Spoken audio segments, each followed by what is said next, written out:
Shalom anak-anak, adik-adik semuanya. Puji Tuhan, kita ketemu kembali dalam BSK Bible Study for Kids. Apa kabarnya? Baik-baik semua?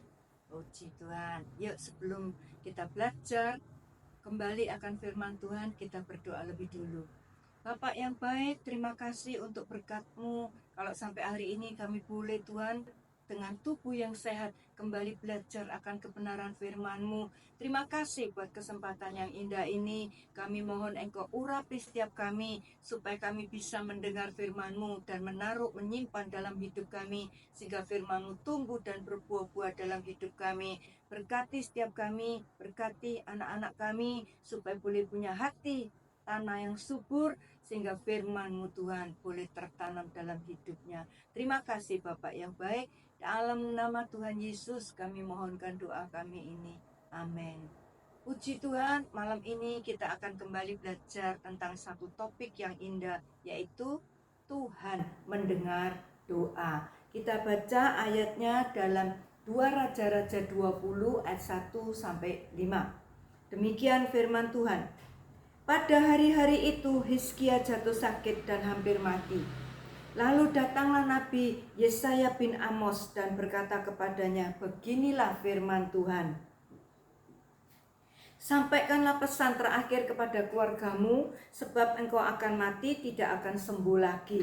Lalu Hizkia memalingkan mukanya ke arah dinding dan ia berdoa kepada Tuhan. Ah Tuhan, ingatlah kiranya bahwa aku telah hidup di hadapan-Mu dengan setia dan dengan tulus hati, dan bahwa aku telah melakukan apa yang baik di mata-Mu. Kemudian menangislah Hizkia dengan sangat. Tetapi Yesaya belum lagi keluar dari pelataran tengah, tiba-tiba datanglah firman Tuhan kepadanya. Baliklah dan katakanlah kepada Hizkia, raja umatku, beginilah firman Tuhan Allah Daud, bapak leluhurmu. Telah kudengar doamu dan telah kulihat air matamu. Sesungguhnya aku akan menyembuhkan engkau pada hari yang ketiga. Engkau akan pergi ke rumah Tuhan. Puji Tuhan. Firman Tuhan hari ini tentang Tuhan mendengar doa. Dari bacaan tadi itu kita akan belajar 4 hal ya. Yang pertama, kita akan lihat tentang siapa itu Hizkia. Siapa itu Hizkia? Hizkia adalah anak Raja Ahaz ya, Raja Yehuda. Dia naik tahta umur 25 tahun dan memerintah selama 29 tahun ya. Lalu ia melakukan apa yang benar di hadapan Allah. Padahal papanya itu raja yang jahat ya, hidup dalam penyembahan berhala. Tetapi Hizkia ini tidak, dia melakukan apa yang benar di hadapan Tuhan. Dia merobohkan tiang-tiang atau bukit-bukit penyembahan berhala ya, yang dibangun oleh bapaknya. Bukit-bukit penyembahan berhala itu dirobohkan. Yang keempat, dia menghancurkan tugu atau tiang-tiang berhala. Jadi ada yang tugu-tugu sebagai peringatan, lalu disembah dan sebagainya, itu juga dihancurkan ya. Lalu dia juga menghancurkan Nehustan. Apa itu Nehustan? Nehustan itu ular tembaga yang dibangun, yang dibuat oleh Musa. Waktu itu orang Israel bersungut-sungut lalu dihukum dengan ular, dipatuk ular. Allah lalu memerintahkan, buatlah ular tembaga.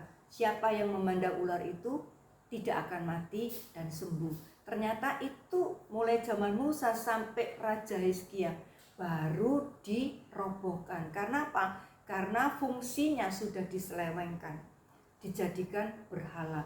Jadi dipuja, disembah sebagai berhala. Sebab itu Hizkia melihat itu lalu juga dirobohkan ya. Ular tembaga itu atau Nehustan.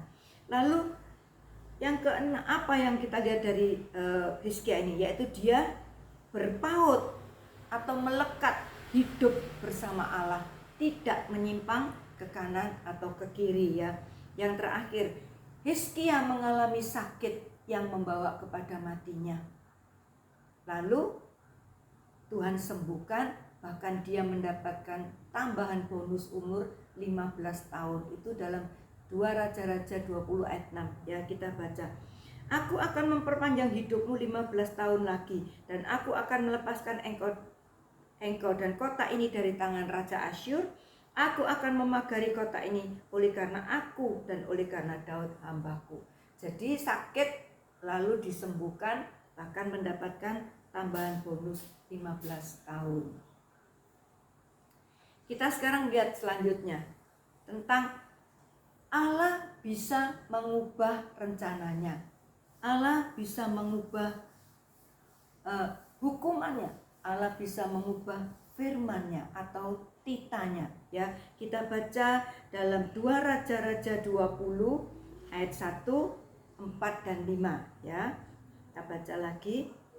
Pada hari-hari itu Hizkia jatuh sakit dan hampir mati. Lalu datanglah Nabi Yesaya bin Amos dan berkata kepadanya, beginilah firman Tuhan atau perintah Tuhan ya.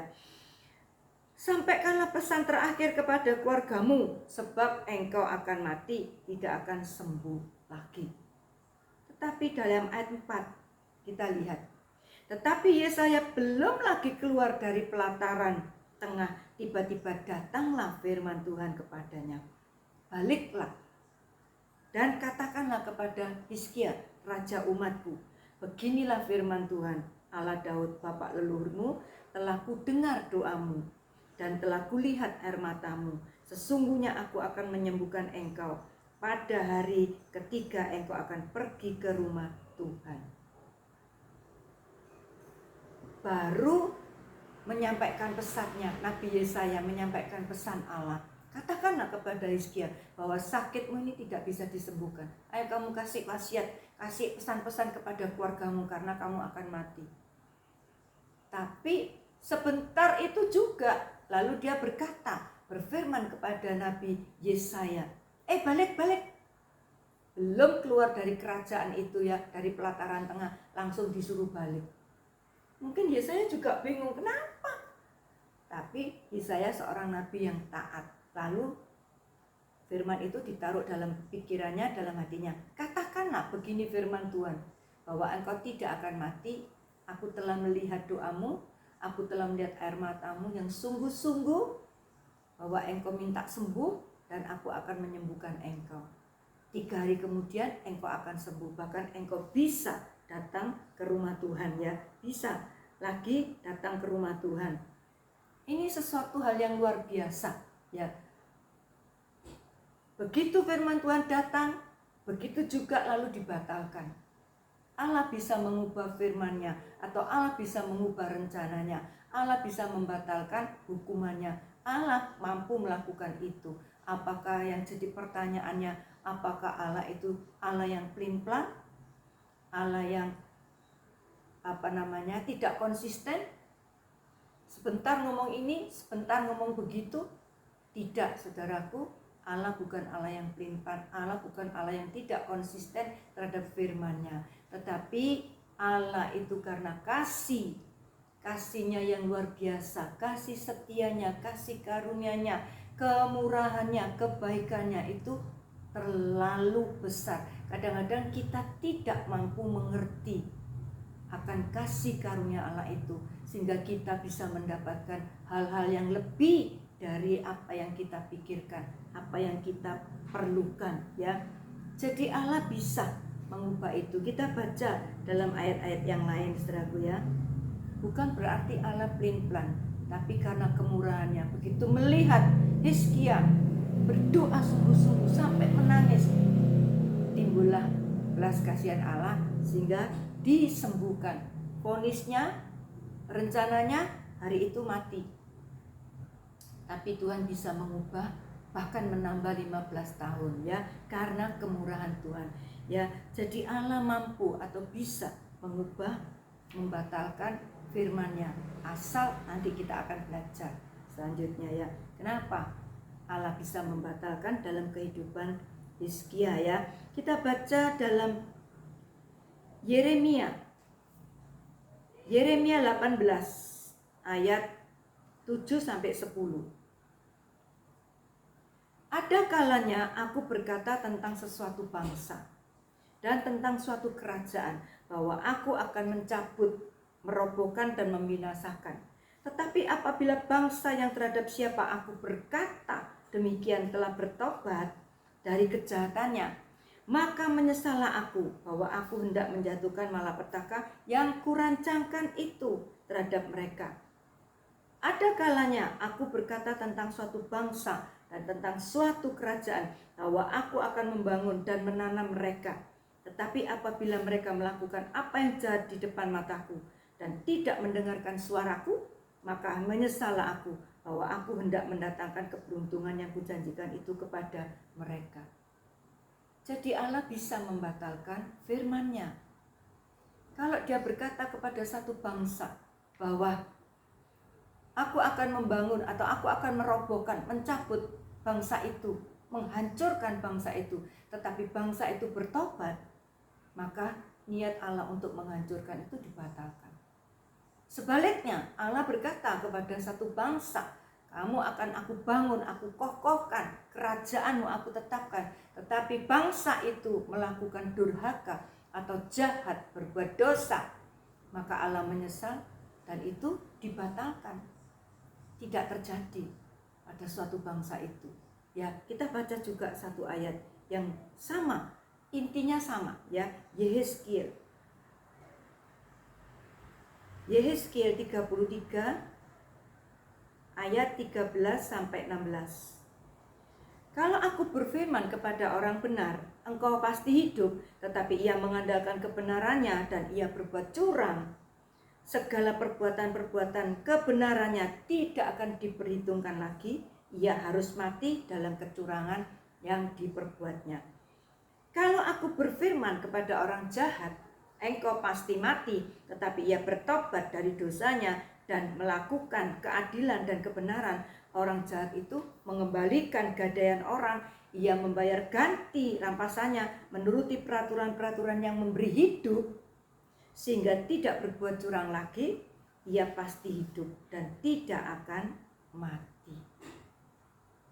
Jadi Allah itu bukan plin-plan, tetapi berdasarkan respon atau reaksi seseorang, suatu bangsa ketika Allah memberikan firman, atau ketika Allah menjatuhkan vonis atau menjatuhkan satu hukuman. Kalau bangsa yang mendengar itu bertobat atau orang benar itu bertobat, tidak melakukan kejahatan sampai akhir hidupnya, maka itu akan terjadi dalam hidupnya. Tetapi kalau orang benar itu sekalipun asalnya benar, tapi di akhir hidupnya tidak bertobat, dan firman Tuhan memperingatkan tetapi dia tidak bertobat, maka dia akan mati di dalam dosanya. Ya, jadi sebaliknya orang jahat, kalau dia hidup dalam kejahatannya lalu dengar vonis, dia bertobat, maka dia akan dapat keselamatan. Allah itu adil, kemurahannya lebih dari hidup, ya. Contoh ya kita lihat contoh dalam Yunus 3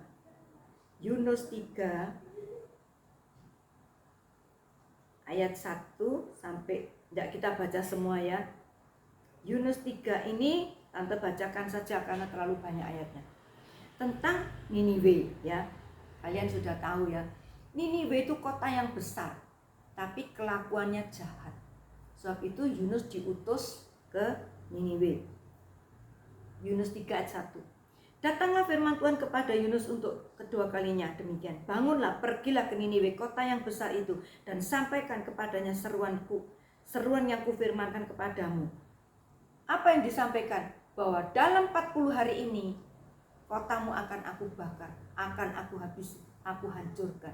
Karena kejahatanmu sudah terlalu jahat, sudah melampaui batas standar Allah, maka itu akan ditumpas oleh Allah. Ketika Yunus mengatakan itu, firman itu atau vonis Allah itu, lalu bangsa Niniwe ini bertobat. Ketika dia mendengar vonis itu, dia tidak melawan, dia tidak berkata-kata kasar balik, dia tidak bereaksi yang jahat, tapi dia langsung mengakui kesalahannya, bertobat, puasa 40 hari dan sampai kepada binatang-binatangnya. Jadi Allah melihat kesungguhan atau reaksi, respon dari bangsa yang mendengarkan vonis itu. Dilihat responnya begitu baik. Lalu Allah menunda. Tidak lagi dihancurkan, tapi diampuni dan dipulihkan bangsa itu. Ini satu hal yang luar biasa dari keadilan Allah. Satu hal yang tidak bisa kita pikirkan.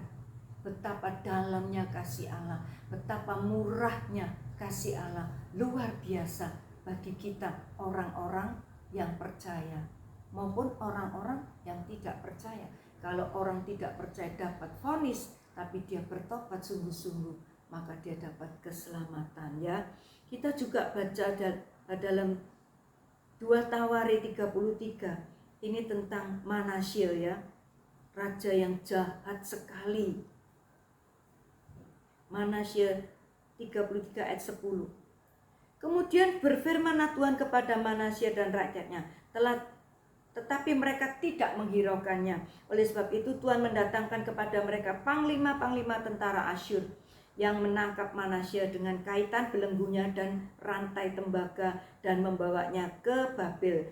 Dalam keadaan yang terdesak, ia berusaha melunakkan hati Tuhan, mencari wajahnya, bertobat sungguh-sungguh Tuhan Allahnya. Ia sangat merendahkan diri di hadapan Allah nenek moyangnya dan berdoa kepadanya. Maka Tuhan mengabulkan doanya dan mendengarkan permohonannya. Ia membawanya kembali ke Yerusalem dan memulihkan kedudukannya sebagai raja. Dan Manasye mengakui bahwa Tuhan itulah Allah. Manasye ini raja yang jahat sekali. Lalu didatangkan musuh Asyur. Lalu mereka dikalahkan dan Manasye ditawan, dirantai, dibawa ke Babel. Di dalam keadaan yang terdesak, terjepit di negeri Babel itu sebagai tawanan, Manasye berdoa sungguh-sungguh, datang merendahkan dirinya, minta ampun, mengakui kesalahannya sungguh-sungguh kepada Allah. Dan Allah melihat kesungguhan itu. Lalu Allah mengampuni tawanan ini tadi. Raja Manasye yang sudah tertawan ini dipulihkan, dibawa kembali ke Israel, lalu dijadikan kembali raja, dipulihkan jabatannya.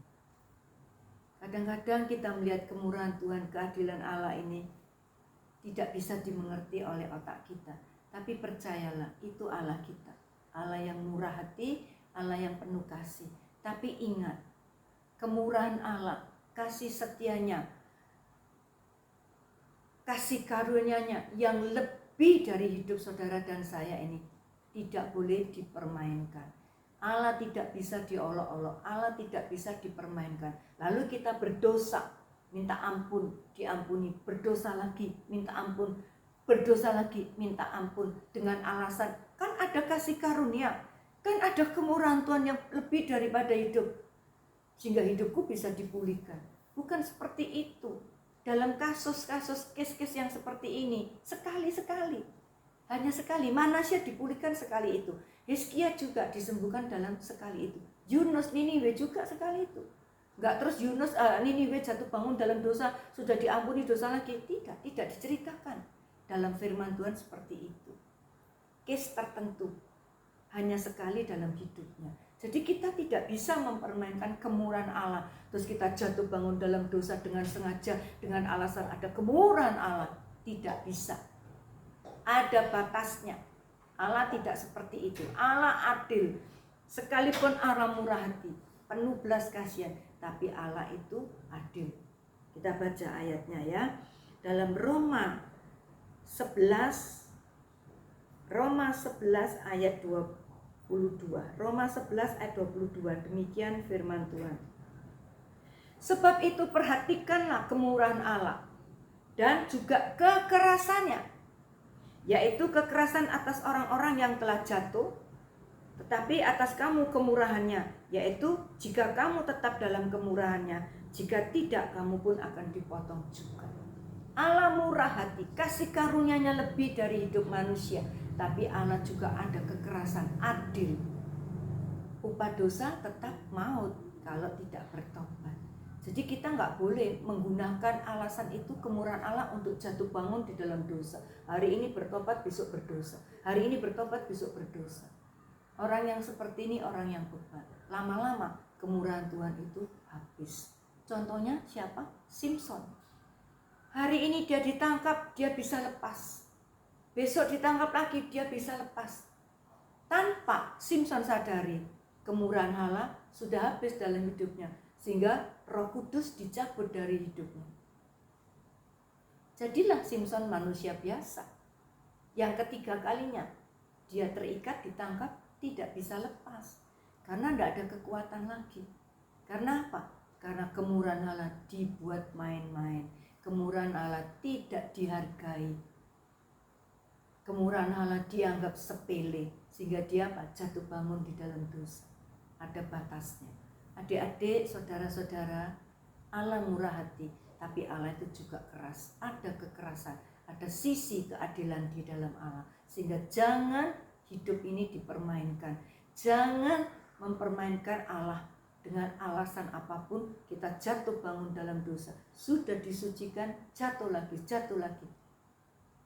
Tidak boleh. Itu tidak benar ya. Sekalipun Allah mampu, bisa mengubah vonisnya, sekalipun Allah bisa merubah rencananya, tapi bukan untuk orang yang bebal, bukan untuk orang yang jatuh bangun dengan sengaja di dalam dosanya. Ya, kita sekarang lihat poin selanjutnya.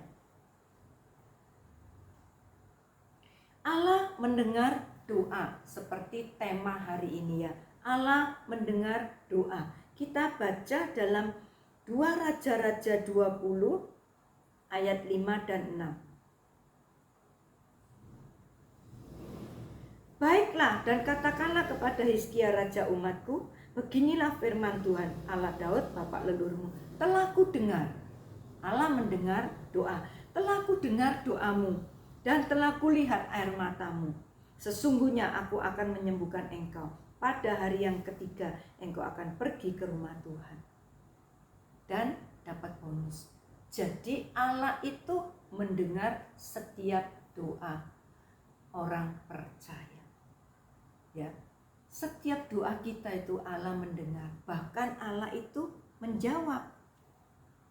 Allah itu mendengar dan Allah itu menjawab. Minggu lalu kita belajar tentang tekun berdoa. Hari ini kita juga belajar tentang doa lagi. Bagaimana doa kita sudah supaya didengar. Nanti kita akan melihat ya.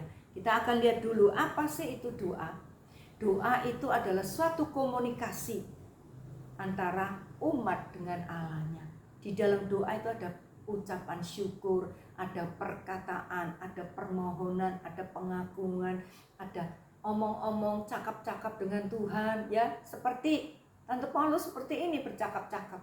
Kita dengan Tuhan seperti itu. Kita dengan Allah kita bisa ngomong-ngomong, bercakap-cakap. Bisa dua arah. Sebab itu kalau berdoa jangan sedikit, tapi sedikit-sedikit berdoa. Jangan doanya sedikit-sedikit. Tuhan Yesus terima kasih berkat-Mu, amin. Tidak, tapi jalinlah hubungan yang baik.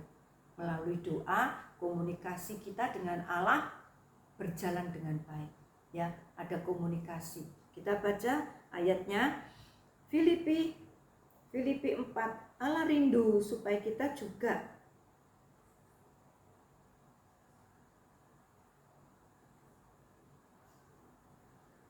Filipi 4 ayat 6. Janganlah hendaknya kamu khawatir tentang apapun juga, tetapi nyatakanlah dalam segala hal keinginanmu kepada Allah dalam doa dan permohonan dan ucapan syukur. Tuhan katakan jangan kamu khawatir, tapi apa yang menjadi kerinduan hatimu, apa yang menjadi keinginanmu, nyatakanlah di dalam doamu dan dalam permohonanmu dan dalam ucapan syukur. Dengan ucapan syukur kepada Allah. Ya, jadi kita bisa minta mengutarakan isi hati kita, keinginan kita, masalah kita. Jangan lupa tutup dengan ucapan syukur. Tuhan, aku percaya, terima kasih buat pertolonganmu.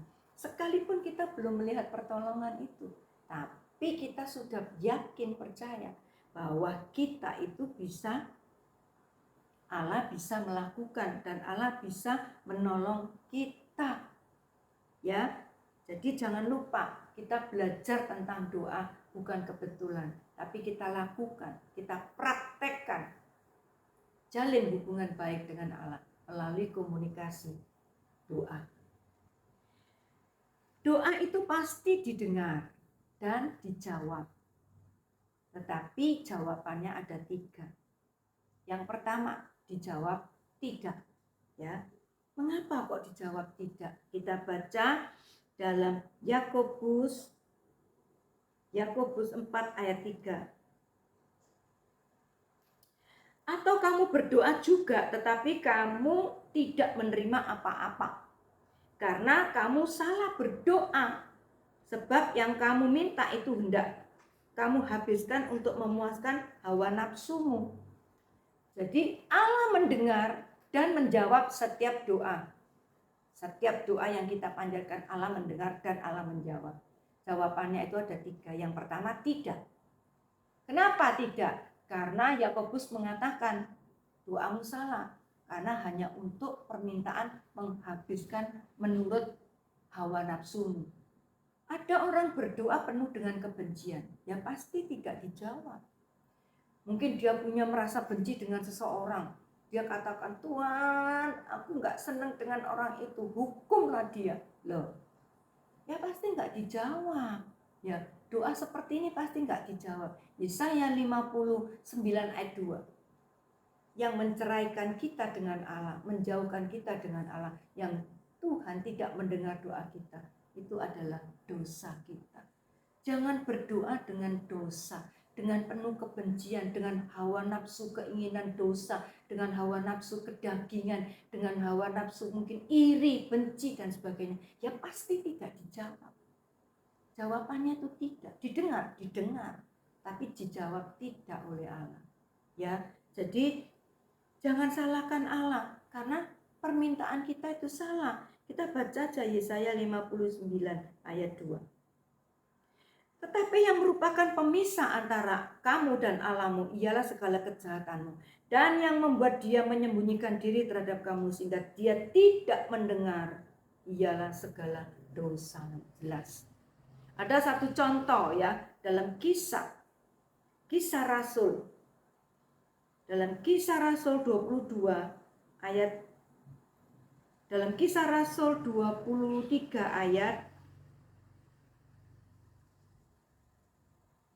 12. Kisah Rasul 23 ayat 12. Demikian bunyi firman Tuhan. Dan setelah hari siang orang-orang Yahudi mengadakan kelompokan dan bersumpah dengan mengutuk diri, bahkan mereka tidak makan atau minum sebelum membunuh Paulus.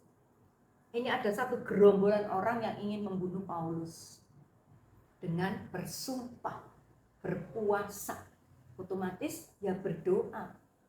Tolong Tuhan, rencana kami supaya terkabul. Kami ingin membunuh Paulus, itu pengkhianat. Mereka memikirkan, menurut mereka, pandangan mereka, Paulus ini salah. Paulus ini mengkhianati, Paulus ini merusak tatanan susunan agama waktu itu. Karena Paulus menceritakan tentang Injil, tentang putra manusia Yesus, tentang Tuhan Yesus, putra manusia Yesus yang bangkit jadi Allah. Jadi mereka nggak setuju. Mereka ingin membunuh, dan gerombolan ini dengan siasat. Kamu nanti seperti ini ya, suruh Paulus turun, lalu kita hadang dan kita bunuh. Permintaan itu atau niat itu gak cocok dengan hati Allah. Tujuannya untuk membunuh Paulus orang benar, hamba Tuhan, ya pasti dilindungi. Sehingga dibocorkan, ada keponakannya Paulus mendengar itu, lalu dia cerita kepada Paulus, dan Paulus cerita kepada panglima penjaranya supaya jangan Paulus dilewatkan itu. Dan akhirnya Paulus lolos, tidak jadi dibunuh melalui jalan yang lain. Doa yang didasarkan kebencian, doa yang didasarkan dengan perkara-perkara dosa, keinginan-keinginan dosa, pasti dijawab tidak. Ada satu contoh lagi, yaitu dalam Lukas 9 ayat 54 sampai 55. Murid-murid Yakobus mengatakan waktu Tuhan Yesus mau lewat di Samaria, melalui jalan kota Samaria, orang-orang Samaria menolak. Lalu Yakobus muridnya, salah satu murid berkata, apakah mau saya mendatangkan api dari langit untuk membakar mereka? Putra manusia langsung berkata, apa yang kamu lakukan? Permintaan apa yang kamu lakukan? Ya pasti tidak dikabulkan. Karena apa? Permintaanmu penuh dengan kebencian. Karena kamu ditolak, kamu marah, kamu ingin menghukum atau membakar Samaria. Ya pasti ditolak.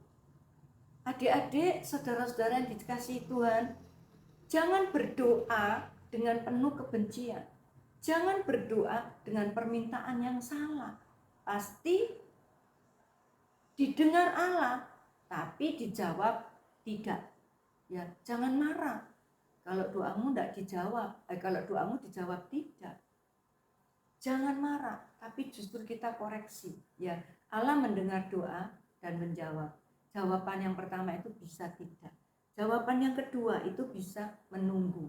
Ya, kita lihat dalam Daniel 10 ayat 12. Daniel 10 ayat 12, demikian firman Tuhan. Lalu katanya kepadaku, jangan takut Daniel, sebab telah didengarnya perkataanmu sejak hari pertama. Engkau berniat untuk mendapat pengertian dan untuk merendahkan dirimu di hadapan Allah. Dan aku datang oleh karena perkataanmu. 13. Pemimpin kerajaan orang Persia berdiri 21 hari lamanya menentang aku. Tetapi kemudian Mikael, salah seorang dari pemimpin-pemimpin termuka, datang menolong aku dan aku meninggalkan dia di sana berhadapan dengan raja-raja orang Persia. Sejak hari pertama Daniel doa dan berpuasa, minta Tuhan memberikan pengertian, minta belas kasihan Tuhan untuk bangsanya. Itu sudah didengar. Ini Gabriel mengatakan, malaikat yang diutuskan. Tapi ada yang menghadang, yaitu Raja Persia. Dikatakan ini di dalam alam roh, ya adik-adik. Bukan Raja Persia secara jasmani. Ini adalah penghulu setan. Menghadang. Jadi dia perang dulu sampai Gabriel itu tadi ditolong oleh Mikael. Lalu dia bisa datang kepada Daniel. Tapi setelah 21 hari Daniel berdoa. Ada waktu menunggu. Ada waktu yang dibutuhkan. Ini kadang-kadang terjadi dalam hidup kita. Kadang-kadang kita saat berdoa, kok belum dijawab ya? Kadang-kadang ada waktu setahun, kadang-kadang ada 2 tahun, dan seterusnya.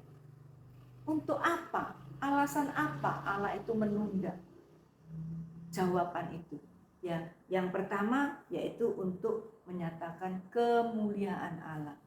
Dalam Yohanes 11 ayat 14-15, dalam peristiwa Lazarus yang mati.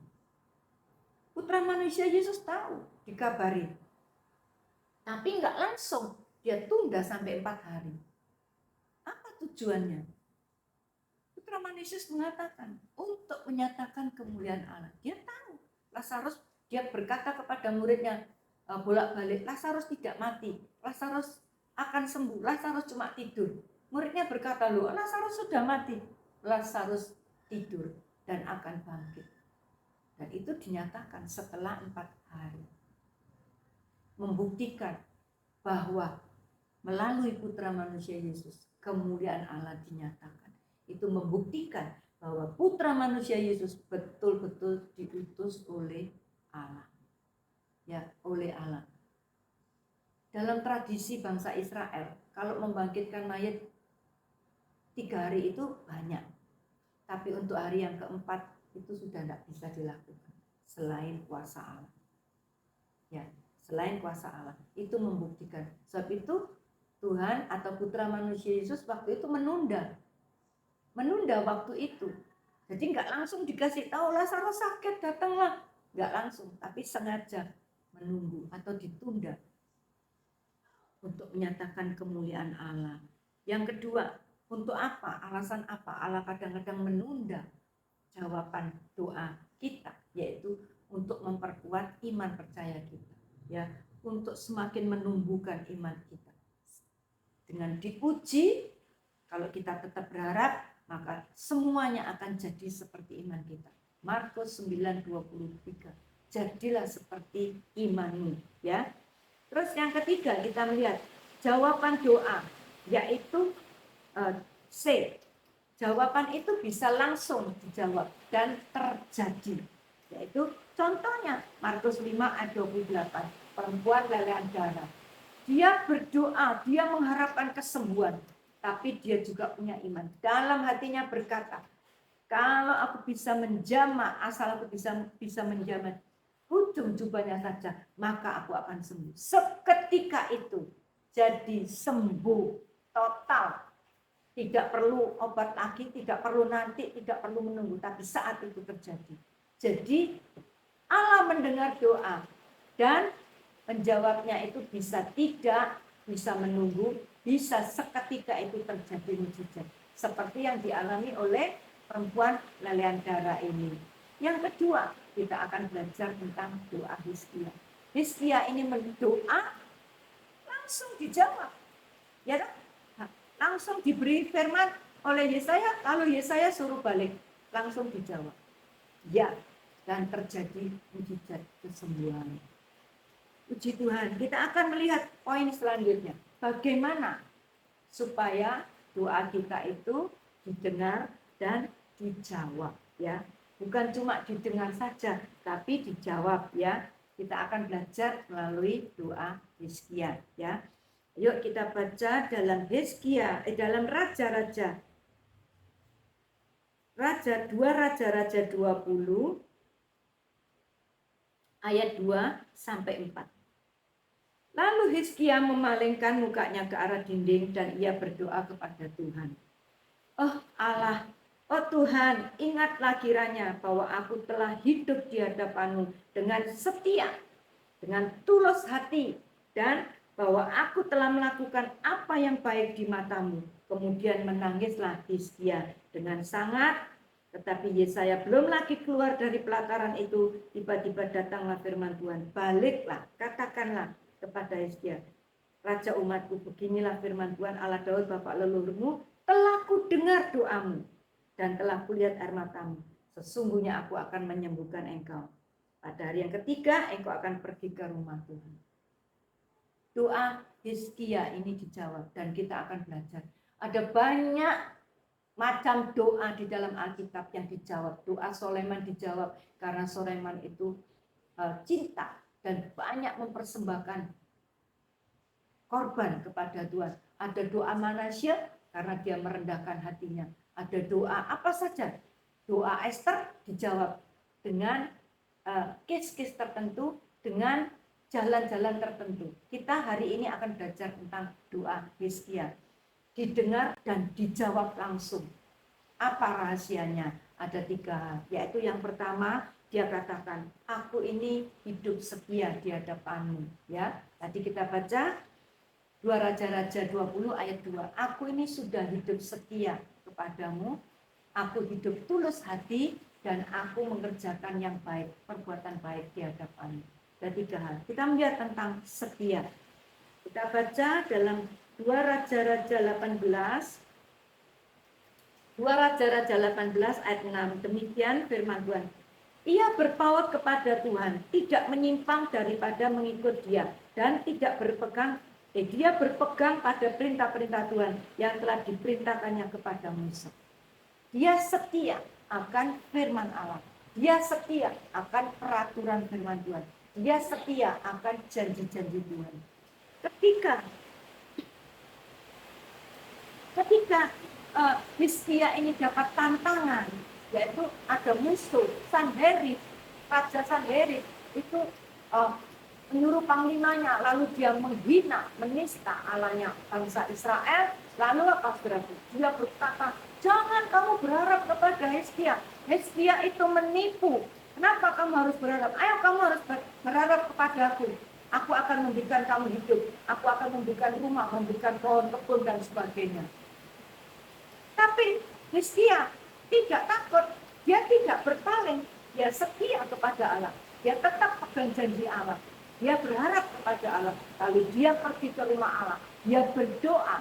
Dia katakan, dia ambil surat yang dari utusan Sanherib, lalu ditaruh di bait Allah. Dia katakan, Tuhan, orang-orang ini menghina Engkau. Tetapi aku percaya Engkau sanggup menolong aku. Sehingga dia tidak berpaling, tidak mencari berhala, tidak mencari ilah-ilah lain. Maka dia tidak mencari raja-raja lain untuk menolong dia. Dia percaya, dia setia dalam perbuatannya. Sehingga apa? Dia tetap berharap kepada Tuhan. Dan Tuhan itu menolong. Ya, malam itu dikirim malaikat dan dibunuh musuhnya itu 185.000 orang. Ini luar biasa. Ya. Jadi hidup Hizkia ini penuh dengan kemurahan Tuhan. Karena apa? Dia setia. Dia sangat setia kepada Allah-Nya, kepada firman-Nya, kepada perintah-perintahnya. Kita juga teladani kesetiaan ini. Kita harus setia ibadah. Kita harus setia pada firman. Kita harus setia dalam berdoa. Kita harus setia dalam melayani Tuhan. Kepada orang yang setia, Allah juga berlaku setia. Ya, setialah. Setia mulai dari kecil. Setia itu tidak cukup setahun. Setia tidak cukup 50 tahun. Setia itu sampai mati. Ya, dalam Wahyu 2:10 orang yang setia sampai mati itu mendapatkan upah, mendapatkan berkat dari Allah. Jangan gampang goyah, jangan gampang meninggalkan Allah, jangan gampang, tapi tetaplah setia. Apapun yang Tuhan izinkan, tetap setia. Seperti Hizkia, ketika menghadapi masalah yang berat, dia tidak berpaling, dia tidak mencari ilah lain, dia tidak mencari raja lain, tapi dia tetap setia, berpegang kepada Tuhan. Sekalipun orang-orang musuhnya itu menghina, dia merendahkan, meremehkan Hizkia, dia tetap setia. Yang kedua, dia hidup dengan tulus hatinya. Dalam 2 Raja-Raja 23:20 ayat 3 tadi dikatakan, hidup setia dan tulus hati. Apa arti kata tulus hati? Tulus hati itu hati yang bersih, hati yang jujur, tidak ada pura-pura dan tidak serong atau mendua hati. Itu orang yang tulus hati. Ini kehidupan Hizkia saat itu. Dia tulus hatinya kepada Tuhan. Hidup sungguh-sungguh kepada Tuhan, tidak pura-pura. Dia sungguh-sungguh berharap kepada Tuhan dan dia setia kepada Tuhan. Kita melihat ciri-ciri orang yang tulus. Yang pertama yaitu tidak menduakan Tuhan atau tidak punya ilah lain. Ya. Keluaran 20 ayat 1 dan 2. Tuhan tetap. Jangan ada ilah lain di hadapanku, lalu kamu sujud menyembahnya. Jadi orang yang tulus hati itu sekali Yesus, tetap Yesus. Apapun yang terjadi, boleh terjadi. Tapi dia akan tetap. Sekali Yesus, tetap Yesus. Ya. Jadi kita penting hidup tulus dengan Tuhan. Tidak usah berbelit-belit. Jangan ada niat trik-trik yang jahat. Jangan ada ingin pamrih. Aku setia kepadamu, sebab itu berkati aku. Nggak perlu. Kita akan tulus, kita setia, Tuhan sendiri yang akan memberkati kita. Ya, jangan ada hidup yang serong atau berbelit-belit. Sehingga kita mengasihi Tuhan, tapi ada udang di balik batu, ada tujuan tertentu. Jangan anak-anak, tuluslah kepada Tuhan. Maka Tuhan akan memberkati adik-adik. Yang kedua, tidak pernah meninggalkan iman. Orang yang tulus itu tidak pernah meninggalkan iman apapun yang terjadi. Karena atau hal-hal yang lain, karena tawaran-tawaran yang lain, tapi dia tetap setia. Yang ketiga, tidak pernah menyakiti hati Allah. Orang yang tulus tidak ingin menyakiti hati Tuhannya atau hati Allahnya. Ya. Sekarang kita melihat yang ketiga, apa yang dilakukan oleh Hizkia sehingga doa yang didengar dijawab langsung. Yang ketiga yaitu perbuatan baik. Dikatakan tadi dalam 2 Raja-Raja 20 ayat 3 ya, kita baca sekali lagi. Tuhan, ingatlah kiranya bahwa aku telah hidup di hadapanmu dengan setia dan dengan tulus hati, dan bahwa aku telah melakukan apa yang baik di matamu. Adik-adik, saudara-saudara kasih Tuhan, perbuatan baik apa? Perbuatan baik apa? Perbuatan baik manusia itu kepada Tuhan. Apa perbuatan baik manusia kepada Tuhan? Kita bisa berbuat baik apa kepada Tuhan? Ya, yang pertama, kalau kita mau dengar-dengaran, ya, kita baca dalam 1 Samuel 15. 1 Samuel 15 ayat 22, demikian firman Tuhan. Tetapi jawab Samuel, apakah Tuhan itu berkenan kepada korban bakaran dan korban sembelihan sama seperti kepada mendengarkan suara Tuhan? Sesungguhnya mendengarkan lebih baik daripada korban sembelihan, memperhatikan lebih baik daripada lemak dan domba-domba jantan. Daripada lemak domba-domba jantan. Tuhan itu ingin, kalau kita ingin berbuat baik kepada Tuhan, yang pertama, dengar-dengaran akan perintah Tuhan. Mendengar firman Tuhan, lalu dengar-dengaran. Artinya taat, turut, menuruti, melakukan firman Tuhan. Bukan dengan alasan seperti Raja Saul, diperintahkan untuk membunuh Agag, membunuh domba-domba, kambing domba.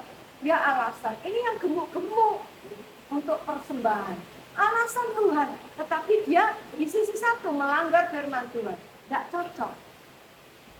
Yang kedua, tidak boleh mempersembahkan korban selain nabi, selain imam, tapi dia takut rakyatnya, lalu dia mempersembahkan korban. Sebab itu, dua pelanggaran ini membuat Saul dibuang karena kamu tidak taat. Samuel sampai sedih. Kenapa kamu tidak benar-benar? Kenapa kamu selalu melawan firman Tuhan? Apakah Tuhan lebih berkenan korban sembelihan daripada dengar-dengaran?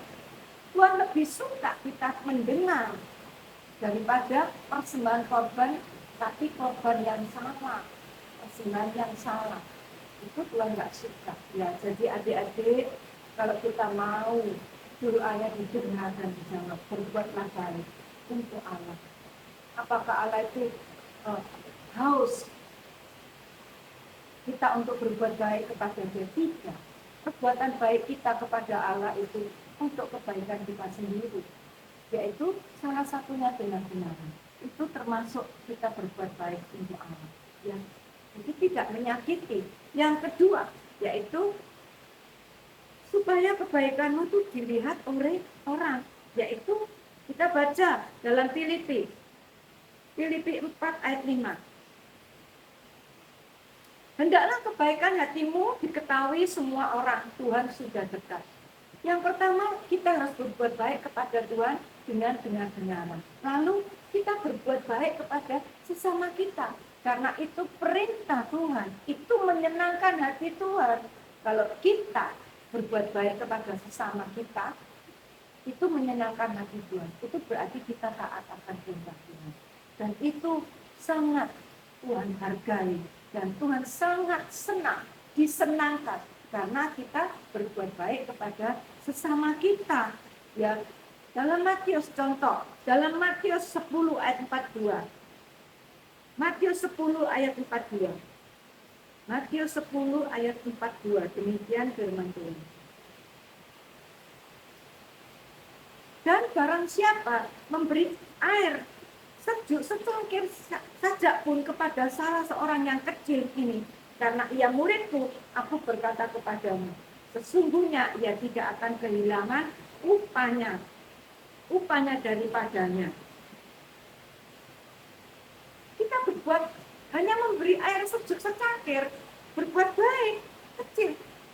Tapi Tuhan katakan, itu sudah bisa menarik berkat Allah, bisa menarik kebaikan Allah dalam hidup saudara. Contoh yang kedua, dalam Matius 25 ayat 35-40. Tanda tidak bacakan semuanya. Ya, itu Tuhan katakan, kalau engkau melawat aku ketika aku lapar, bahkan engkau menjenguk aku ketika aku sakit, bahkan engkau menengok aku ketika aku di penjara. Terus murid-murid itu berkata, kapan kami melihat kamu Putra Manusia Yesus dalam kelaparan? Kapan melihat di penjara? Kapan melihat sakit? Tuhan katakan, apa yang kau perbuat kepada saudaramu? kepada sesamamu, itu engkau berbuat kepada saya. Ayo, kita tidak cuma berbuat baik kepada Tuhan dengan cara benar-benaran, tapi Tuhan juga ingin kita berbuat baik kepada sesama kita. Itu sesuatu yang menyenangkan hati Tuhan. Hizkia telah melakukan ini. Dia setia, tidak menyimpang ke kanan ke kiri. Dia tulus di dalam hidupnya, tidak mencari upah, tetapi dia hidup tulus dulu, baru dia mendapatkan upahnya. Yang ketiga, dia telah berbuat baik kepada Allah. Lakukan apa yang diperintahkan. Dan itu menyenangkan hati Allah. Sebab itu doanya didengar dan dijawab. Sebagai kesimpulan, adik-adik, doa orang benar itu besar kuasanya. Yakobus mengatakan ya, Yakobus 5 ayat 16b, doa orang benar itu besar kuasanya. Dan doa itu bisa mengubah sesuatu. Yang sakit bisa disembuhkan, yang susah bisa dihiburkan, bahkan orang yang berdosa pun tidak berdoa sungguh-sungguh, dosanya diampuni. Sebab itu jangan malas berdoa, jangan berhenti berdoa, tapi berdoalah senantiasa sampai doamu itu didengar dan dijawab oleh Tuhan. Tuhan Yesus memberkati. Yuk kita tutup dalam doa. Terima kasih Bapak yang baik, terima kasih Tuhan Yesus, Engkau sudah memberkati melalui kebenaran firman-Mu. Biar kami belajar Tuhan, bukan cuma mendengar, kami akan melakukan. Supaya setiap doa kami, Engkau dengar, bahkan Engkau menjawab Tuhan. Terima kasih Tuhan, terima kasih. Engkau memberkati anak-anak kami dalam studinya, dalam pergaulannya, jauhkan dari pergaulan jahat, bahkan Tuhan kesehatannya, bahkan ekonomi keluarganya Tuhan, Engkau memberkati nafkah kedua orang tuanya, supaya mereka boleh mendapatkan berkat yang dari Engkau. Terima kasih Bapak yang baik, khususnya biar firman-Mu boleh dilakukan dan bertumbuh dalam hidup anak-anak kami, sehingga boleh berbuah-buah Tuhan, menyenangkan hati-Mu Tuhan. Terima kasih Tuhan Yesus, terima kasih. Pada akhirnya kita angkat kedua tangan kita, terimalah berkat dari Allah, yaitu kasih Allah Bapa, anugerah daripada Tuhan Yesus, dan persekutuan di dalam kuat kuasa Roh Kudus, limpah dengan kasih karunia, hikmat, anugerah, kekuatan, kesukaan yang dari Tuhan. Berkat ini diberikan dalam nama Tuhan Yesus Kristus. Yang percaya katakan, amin. Puji Tuhan, sampai ketemu minggu depan.